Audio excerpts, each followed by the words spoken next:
जय श्री राधे। आज मैं आपको यह बताऊंगा कि भगवान शिव का किस वस्तु से रुद्राभिषेक करने से आपके जीवन में किस वस्तु की प्राप्ति होती है। क्योंकि जब हम सब लोग रुद्राभिषेक करते हैं तो किसी ना किसी कामना से अवश्य करते हैं। तो किस वस्तु से अभिषेक करने से हमें क्या वस्तु प्राप्त होगी, तो आप भी एक काम करें, जो वस्तु हम आपको बता रहे हैं इसको अच्छे से लिख लें और इन वस्तुओं से ही, चाहे वो शिवरात्रि हो या श्रावण का महीना आए, उसमें अभिषेक अवश्य उन वस्तुओं से करें। तो सबसे पहले आता है, कहते हैं जलेन वृष्टि मापनोति।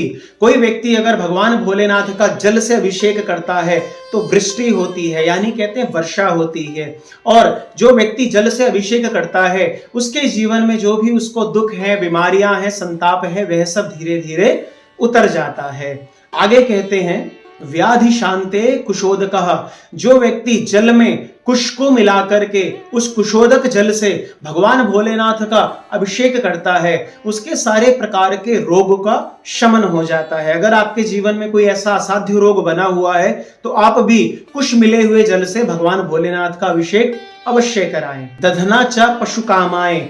जो व्यक्ति भगवान भोलेनाथ का दही से अभिषेक करता है उसके जीवन में वाहन भी आता है, मकान भी आता है और पशु आदि भी आते हैं। जो बहुत से लोग होते हैं ना, पशु आदि का व्यापार किया करते हैं, जो व्यक्ति वाहन लेना चाहता हो, भवन लेना चाहता हो, तो वो अपनी उस इच्छा की पूर्ति के लिए क्या करे, भगवान भोलेनाथ का दही से अभिषेक करे।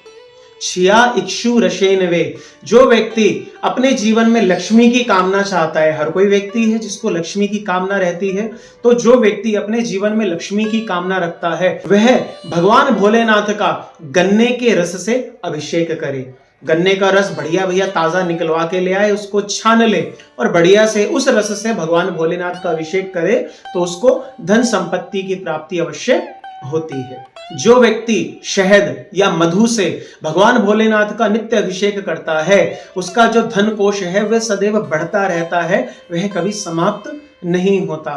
तो धन की इच्छा है जिसको भी है भैया, धन उत्तरोत्तर बढ़ता रहे, तो वो क्या करे, भगवान भोलेनाथ का मधु यानी शहद से अभिषेक करे। जो व्यक्ति मोक्ष की कामना चाहता है, इस लोक में रहते हुए मैं धर्म भी करूं, अर्थ भी कमाऊं और काम भी करूं, लेकिन अंत में मुझे मोक्ष की प्राप्ति हो, तो जो व्यक्ति मोक्ष की प्राप्ति चाहता है वो किसी भी तीर्थ के जल से भगवान भोलेनाथ का अगर अभिषेक करता है तो उसको मोक्ष की प्राप्ति अवश्य होती है और वो भगवान के धाम को ही जाता है। जो व्यक्ति इत्र मिले हुए जल से, जैसे हम जल लेते हैं अभिषेक करने के लिए, उस जल में अगर हम इत्र मिला करके भगवान भोलेनाथ का अभिषेक करते हैं तो हमारे शरीर में जो भी रोग हैं वह नष्ट हो जाते हैं। तो जो भी अपने शरीर के समस्त रोगों को नष्ट करना चाहता हो वो इत्र मिले हुए जल से भगवान भोलेनाथ का अभिषेक अवश्य करें। शुद्ध देसी गौ माता के दुग्ध से अभिषेक करने पे जिस व्यक्ति के कुल में कोई संतान नहीं है, जो जिस व्यक्ति का वंश रुक गया है, अगर वह शुद्ध देसी गौ माता के दुग्ध से भगवान भोलेनाथ का अभिषेक इसी हेतु से करता है तो उसके वंश को चलाने वाली किसी ना किसी संतति की उत्पत्ति अवश्य हो जाती है। तो जिसके जीवन में भी यह समस्या है वह भगवान भोलेनाथ का शुद्ध देसी गौ माता के दुग्ध से अभिषेक अवश्य करे। भगवान भोलेनाथ के मस्तक पर सदैव गंगा जी विराजती हैं, तो जो व्यक्ति गंगा जल से ही भोलेनाथ का अभिषेक करता है, कहते हैं उसको इस संसार के भौतिक सुख तो प्राप्त होते हैं और अंत में जैसे भैया गंगा जी सबको मोक्ष प्रदान करती हैं, उसी प्रकार जो गंगा जी के जल से भगवान भोलेनाथ का अभिषेक करता है उसको भी अंत में क्या, मोक्ष की प्राप्ति हो जाती है।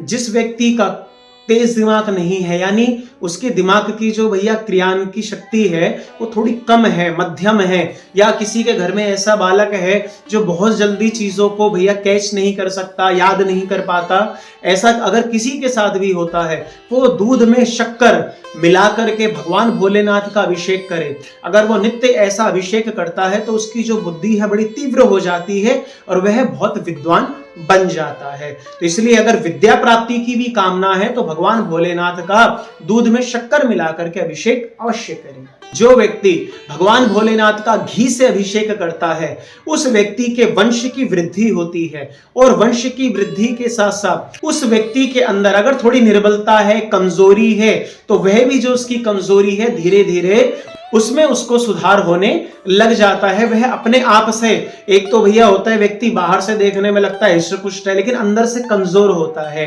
तो अगर वह नित्य प्रति या जब भी अवसर पड़े, शिवरात्रि हो, श्रावण मास हो, अगर वो भगवान भोलेनाथ का घी से अभिषेक करता है तो उसकी जो आंतरिक ऊर्जा है वो नित्य प्रति बढ़ती रहती है। जिस व्यक्ति के जीवन में अनेक शत्रु हैं और वह शत्रुओं से भैया परेशान हो चुका है, हार चुका है, थक चुका है, तो वो क्या करे, भगवान भोलेनाथ का कहते सरसों के तेल से, किससे, सरसों के तेल से अगर वो भगवान भोलेनाथ का रुद्राभिषेक करे तो उसके जितने भी शत्रु हैं उनका शमन होता है। और अगर उसके ऊपर कोई भी विपदा आने वाली होती है तो वह उसमें विजयी हो जाता है, किसी भी प्रकार से उसको कोई कष्ट का सामना नहीं करना पड़ता है। तो अगर जीवन में भैया शत्रुओं से घिरे हुए हो या किसी प्रकार का कोई शत्रु अनेक प्रकार से परेशान कर रहा है तो आप क्या करें, भगवान भोलेनाथ का सरसों के तेल से अवश्य अभिषेक करें। जिस व्यक्ति के जीवन में कर्ज बना हुआ है और वह कर्ज किसी भी कार्य करने से खत्म नहीं हो रहा है और कार्य बहुत कर रहे हैं लेकिन उसमें सफलता नहीं आ रही है, तो कहते हैं कि भगवान भोलेनाथ का फलों के रस से अभिषेक किया जाए। अब फलों के रस में चाहे आम का रस हो, अनार का रस हो, नारियल आदि हो गया, अगर इनके रस से अगर हम भोलेनाथ का अभिषेक करते हैं तो हमारे जीवन में जो भी कर्ज है धीरे धीरे उससे हमें मुक्ति मिल जाती है। भगवान भोलेनाथ की कृपा से उसका जो धन्य है वो स्थिर होकर के उसके पास रहने लग जाता है। अगर आप भी कर्जे से मुक्ति पाना चाहते हैं तो फलों के रस से भगवान भोलेनाथ का अभिषेक अवश्य करें। अगर आपको लगता है कि आपके ऊपर किसी ने वशीकरण कर दिया है, तंत्र कर दिया है, मंत्र कर दिया, जादू टोना कर दिया, तो कहते हैं कि काले तिल से, जल होता है, जल में थोड़े से क्या करने हैं, काले तिल मिलाने हैं और काले तिल को मिलाकर के भगवान भोलेनाथ का अभिषेक करें। जब आप काले तिल मिलाकर के भगवान भोलेनाथ का अभिषेक करते हैं तो जो भी आपके ऊपर कुछ किया करा गया है, तंत्र मंत्र आदि ये सब चीजें हैं, तो उसमें आपको शांति प्राप्त होती है।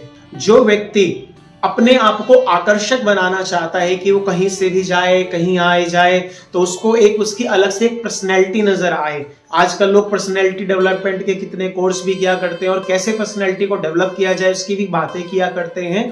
तो ऐसा आया है कि जो व्यक्ति केसर और हल्दी दोनों से युक्त जल से भगवान भोलेनाथ का अभिषेक करता है तो उसकी जो पर्सनैलिटी है वो खूब डेवलप होती है और वो देखने में आकर्षक हो जाता है, उसकी बातों को लोग सुनना पसंद करते हैं। तो अगर आप भी अपनी पर्सनैलिटी को आकर्षित बनाना चाहते हैं तो भगवान भोलेनाथ का केसर और हल्दी युक्त जल से भगवान भोलेनाथ का अभिषेक करें।